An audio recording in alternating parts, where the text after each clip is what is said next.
The vast chamber of the Galactic Council, carved from a single asteroid and reinforced with quantum-locked titanium, hums with tension. Emergency sirens wail, their piercing sound reverberating off the walls. Representatives from 17-star systems, each a towering figure of authority, sit on elevated platforms, their expressions a mix of stern resolve and barely concealed agitation. The air is thick with the weight of impending judgment. Enter Amara Hayes, a human diplomat from Earth, striding through the massive blast doors with the casual confidence of someone entering a familiar diner. Her hands are tucked into the pockets of her worn leather jacket, her dark hair tied back in a loose ponytail. Her brown eyes scan the room, taking in the alien architecture with a bemused smirk. Amara, raising her voice over the sirens, "Hey, is someone gonna turn that racket off? I've got sensitive ears. And this isn't exactly screaming welcome to the galaxy vibes." The sirens cut off abruptly, leaving a ringing silence. Keithmos, the supreme arbiter of the Stellar Confederation, a towering figure with forearms crossed in a gesture of restrained power, glares down at her. His species' deep-set eyes glow faintly, a sign of his authority and barely contained frustration. Keithmos, voice booming through acoustic amplifiers, you stand before the judgment of 17-star systems. Human, you will show respect. Amara tilts her head, unfazed, her lips twitching into a half-smile. Amara, judgment for what, exactly? I'm pretty sure I paid all my parking tickets back on Earth. And if this is about that Andorian trade thing, we never signed any treaties about unclaimed space. So technically, we're in the clear. The translator units around the chamber spark and twine, struggling to process her casual tone. The council members exchange glances, their expressions ranging from confusion to outright disbelief. Most species would cower before the council's authority, adopting formal diplomatic language. Amara, however, sounds like she's debating pizza toppings. Dravk, the military commander, leans forward. His species, known for conquering 47 worlds through sheer intimidation, speaks in a low growl that has broken warriors across the galaxy. Drive AVC. Human, you do not grasp the gravity of your situation. This is not a negotiation. This is an evaluation. Amara, raising an eyebrow. An evaluation, like a job interview, because I should warn you, I'm terrible at those. Last time someone asked where I saw myself in 5 years, I said, not getting probed by aliens. Apparently, that was the wrong answer. The chamber falls silent again.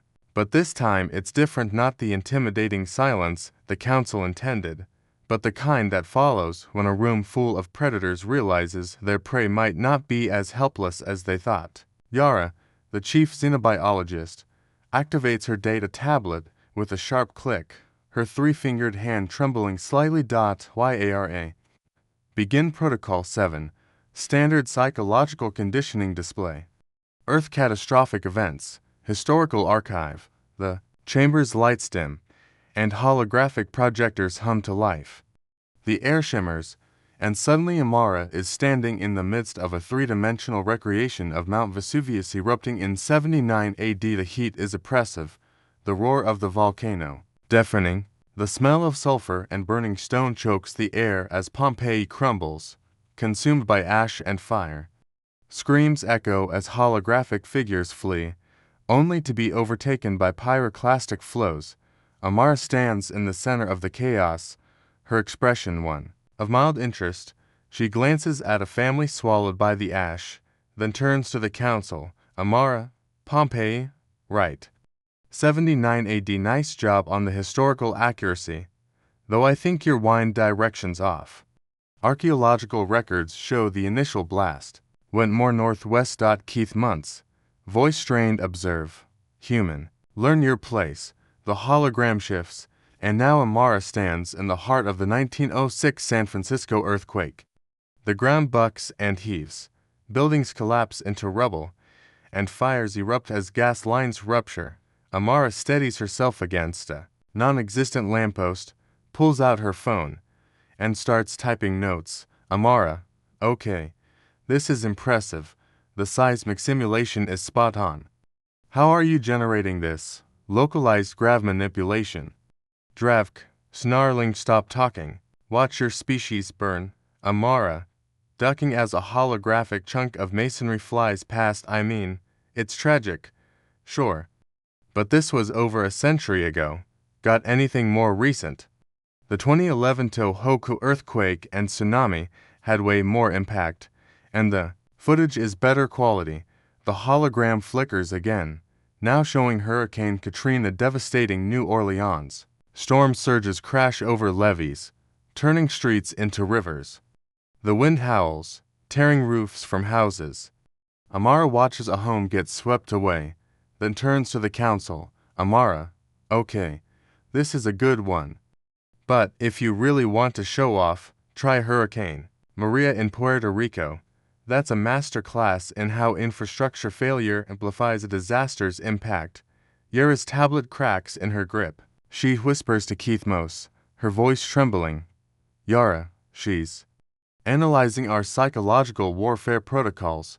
She's unaffected by mortality salience. This should not be possible. Amara holds up her phone, grinning. Amara, mind if I record this? My geology professor would lose it over these simulations. Your fluid dynamics modeling is chef's kiss.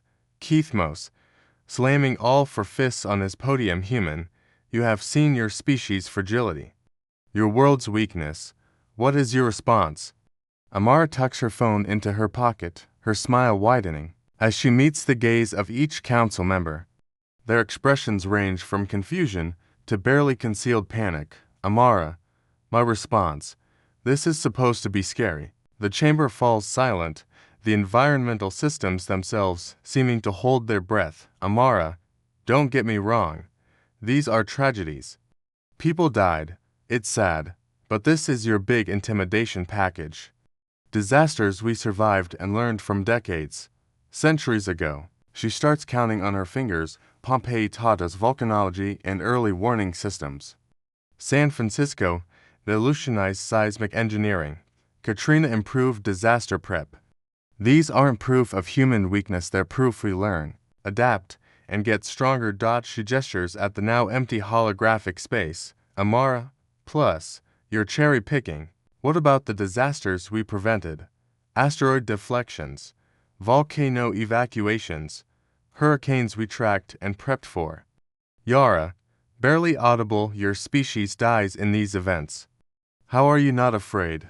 Amara, shrugging, people die in car crashes, but we still drive. People die in wars, but we fight for what we believe in. Death's part of the deal. Her expression hardens. The thing is, you're showing me these disasters like they prove we're weak. But every one of them, we survived, we rebuilt, we got better. So, what exactly are you trying to prove? That we're mortal. We know that Earth dangerous. We live there. The council members exchange glances, their carefully crafted protocol, 7 unraveling before their eyes. This was not how it was supposed to go. Species were meant to cower, to submit. Not lecture them on history. Keith Muntz. Slowly, perhaps we need to show you something more comprehensive. Amara, perking up. Oh, now we're talking. If you want to impress an Earthling with disasters, you gotta step up your game. The chamber's emergency lighting bathes everything in crimson as Amara scrolls through her phone with the casual ease of someone checking their social media. Around her, elite security forces seal blast doors and activate containment protocols. Last used during the Void Wars, Amara ignores the armed guards taking positions, her focus on her screen. Amara, before we get to the fun stuff, let me explain something about human psychology. We don't learn helplessness like most species. Noxtel, the Council's chief psychological warfare specialist, emerges from the shadows. His species, evolved in the deep caves of a tidally locked world, thrives on manipulating fear. His voice is a hiss of disbelief. Noxtel, impossible. All organic life responds to mortality salience. It's a universal constant. Amara, holding up her phone, yeah, about that. When you show humans something terrible, we don't think, oh no, that could be me. We think, how do I make sure that never happens again? It's kind of our thing. She taps her screen, and the chamber's holographic systems activate.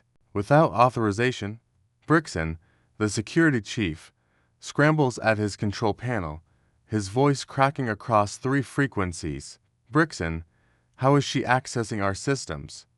Amara, absently just Bluetooth. Your tech's surprisingly compatible with Earth standards. Anyway, check this out. The hologram shifts to a shaky, pixelated video feed timestamped 3 days ago. Amara, wearing a bright yellow safety vest, stands in a suburban backyard, grinning at the camera. Behind her, a massive tornado tears through a small town, its funnel cloud black with debris. Video Amara. Hey, Mom, storm chasing went great today. We got amazing data on the HFY that hit more. The new atmospheric sensors worked perfectly, and we nailed the probe into the vortex core. Amara, to the council, that's me last Tuesday. Storm chasing's a hobby. The video continues, showing Amara next to a modified pickup truck bristling with scientific equipment. The tornado obliterates a Walmart in the background. Video Amara, see that debris field? Those are valuable data. Points for wind shear patterns. Yura's tablet shatters completely. She stares, aghast. Yara. She runs toward atmospheric catastrophes. For recreation, Amara. For science, though it's also a rush. You've got 30 seconds to get your measurements and get out, knowing it's either the best data of your career, or the last thing you do. The video shifts to Amara rappelling down an active volcano, her gear smoking from the heat. She's still grinning. Amara, this is from last month. Kilauea was active, and we needed fresh lava samples for the material science lab. The trick is getting the sample before the rod melts. In the video, Amara dips a metal rod into molten lava, casually testing it like bathwater. The rod dissolves, and she laughs. Video Amara, that's why we bring spares. Drive AVC. Combat enhancements, at maximum your species does this voluntarily. Amara, oh, this is nothing. Wait till you see the Australian team. The next video shows Dr. Lauren Mitchell in a shark cage, surrounded by great white sharks in murky water. She's calmly taking photos as a shark the size of a small spacecraft bumps the cage. Video Lauren, the fascinating thing is how their hunting patterns shift with water temperature.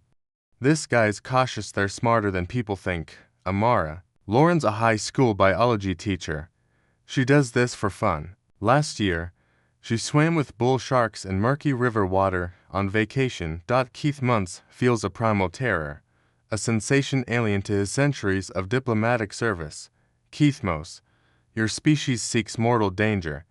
As entertainment, Amara, not everyone. Some prefer safer hobbies, like mountain climbing. She swipes to a video of Alex, free climbing El Capitan's 3,000-foot vertical face without ropes. He reaches the summit, whooping with joy on a ledge barely wide enough for his feet. Amara, Alex is an accountant. He trained for 2 years for this. Next, he's tackling K to the death zone. 1 in for climbers die. He's stoked. Noxtels. Psychological warfare systems overload, unable to process a species that seeks peril for satisfaction. Noxtel. This cannot be normal. These must be warriors, a specialized caste. Amara. Nope. Regular people. I'm in atmospheric research. We just have hobbies. She shows a video of Claire, her neighbor. Base jumping from an airplane, plummeting at terminal velocity. Claire waits until the last second to deploy her parachute, landing perfectly. Video Claire, personal best. For seconds longer than last time. Yara. Faintly, you calculate how long you can delay preventing your own death. As a sport, Amara, pretty much. But if you think that's wild, check out the stunt riders. The next video shows Jake on a motorcycle, jumping a 40-foot gap in a highway bridge at 90 miles per hour. He lands with inches to spare, grinning. Video Jake, that was awesome. Let's do it again. The chamber is silent, the air itself stunned. Keith Mose speaks slowly. Keith Mose, Your species has weaponized mortality, Amara. Dark way to put it. We call it applied optimism. We're so confident we'll survive, we keep raising the bar to stay interested. Amara swipes to a new video. This one showing people in hazmat suits in a nuclear wasteland. Geiger counters clicking wildly. Amara. Chernobyl cleanup crew. After the reactor blew, they went in knowing they'd die from radiation. They saved millions by containing it. 350,000 volunteers. She shows firefighters running toward a wall of flame during California's wildfire season. Amara. Hotshot crews. They create fire breaks by hand in the path of unstoppable fires. Towns, families, schools are behind them, so they stay and fight. Last year, 733 died, but they saved 1 million acres and 50,000 homes. She looks at the council, her voice steady. Amara. When you show us disasters, we don't see weakness. We see strength, humans running toward danger to protect others. Noxtel. Your species lacks a normal fear response. Amara. Oh, we get scared. We just don't let it stop us. She smiles. So, what did you think would happen with those disaster videos? That I'd surrender for all humanity. That's not how we roll. Containment fields activate around Amara, humming with enough power to stop a battleship.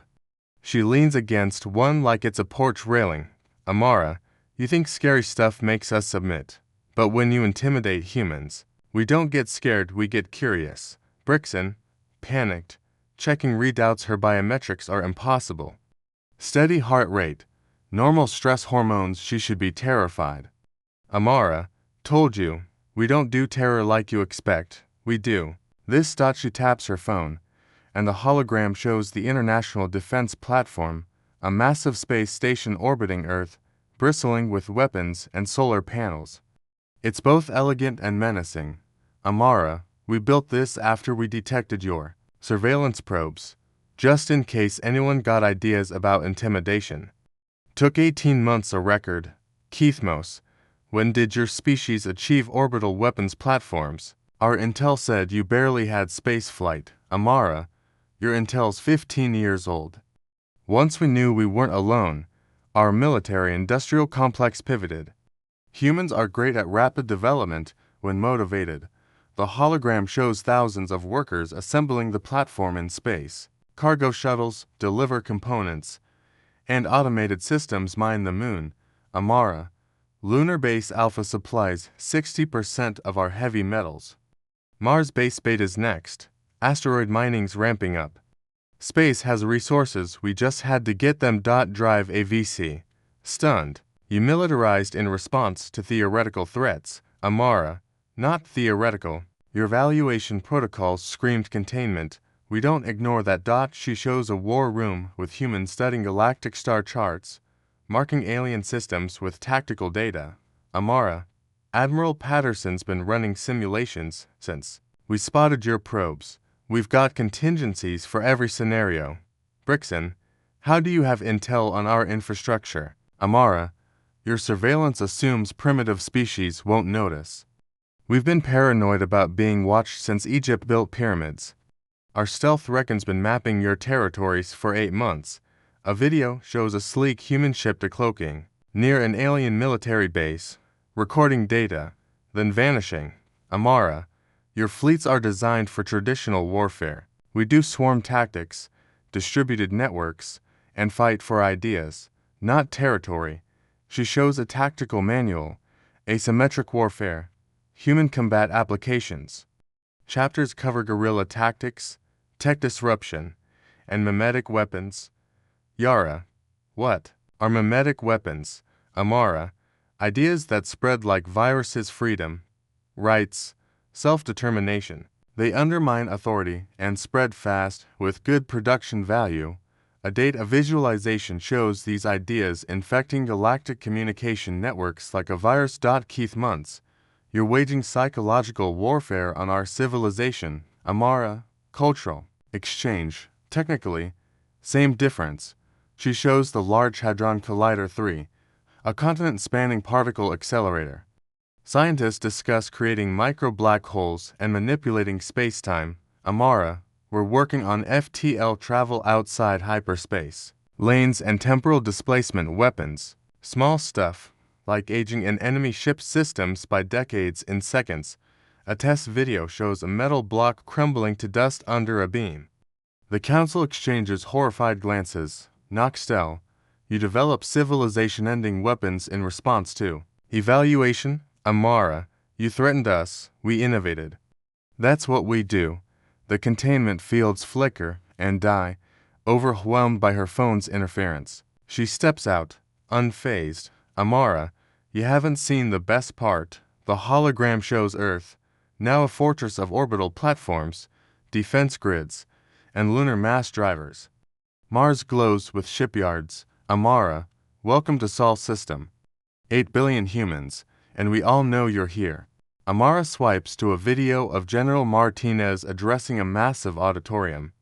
The text reads, General Defense Initiative, Public Briefing 1. Amara, General Martinez gives weekly updates to Earth. Humans love knowing about threats. Keeps us motivated. The video shows Martinez pointing at a star chart mirroring the Council's. Video Martinez. Our recon identified 17 hostile installations within 50 light-years. Priority 1 targets if they act aggressively. The crowd erupts in cheers, not fear, but enthusiasm. Amara grins. Amara, not entertainment civic duty. Volunteers are backed up for months for everything from mining to weapons testing. She shows a rally in Times Square, millions holding signs. Earth first, they pick the wrong species. Speakers from every nation vow defiance. Amara, biggest gathering in history. Our political divisions gone.